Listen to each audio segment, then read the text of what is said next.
Every Friday, my bestie comes over for a few drinks, but this time something terrible happened. Through my security cameras, I witnessed this horrifying scene unfold. Just as the intruder was about to reach my front door, I quickly reacted, locked the door from inside before they could get in, and immediately activated my security system. Using this brief window of time, I frantically grabbed my phone and called the police. But here's the bad news. Due to a sudden downpour outside, plus my house being in a pretty remote location, police would take at least an hour to get here. No choice. I had to put all my hope in the security company. The operator was clearly inexperienced. After hearing what happened, she was completely lost. So nervous she could barely breathe. There were other colleagues on duty that night, so she immediately transferred me to Mike, who had way more experience. Mike wasn't like that girl from before. He calmly analyzed the situation. Here I am, just me and my kid. No way we could take on these robbers. There were 3 of them, and each one was clearly well trained. A head-on confrontation would be foolish, so Mike immediately told us to find somewhere to hide, try to buy as much time as possible. While we were on the call, the criminals had already planted explosives.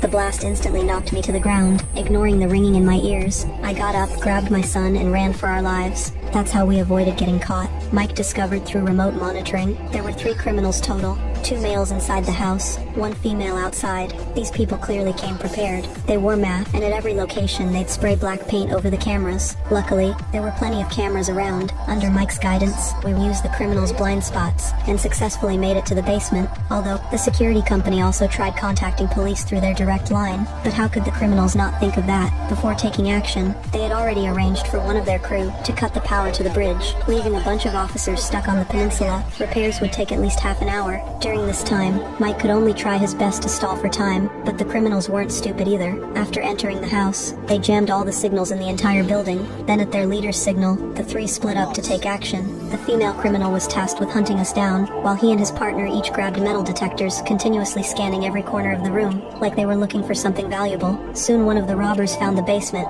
I quickly had my son hide in the ventilation shaft, while I hid in the closet nearby. Before long, the robber found our hiding spot. Hearing the beeping from the metal detector, the robber grabbed a hammer and started smashing the wall. Behind the wall were 2 iron posts. The posts extended all the way to the kitchen, opening the hidden secret door. Inside was clearly a safe. Looks like this was their real target. Meanwhile, my son brought me some good news. Turns out he thought our home Wi-Fi was too slow, so for years he'd been using the neighbor's internet. This way they could use internet calling to reconnect with Mike. I successfully contacted the security company again. With lives on the line, Mike couldn't waste any more time.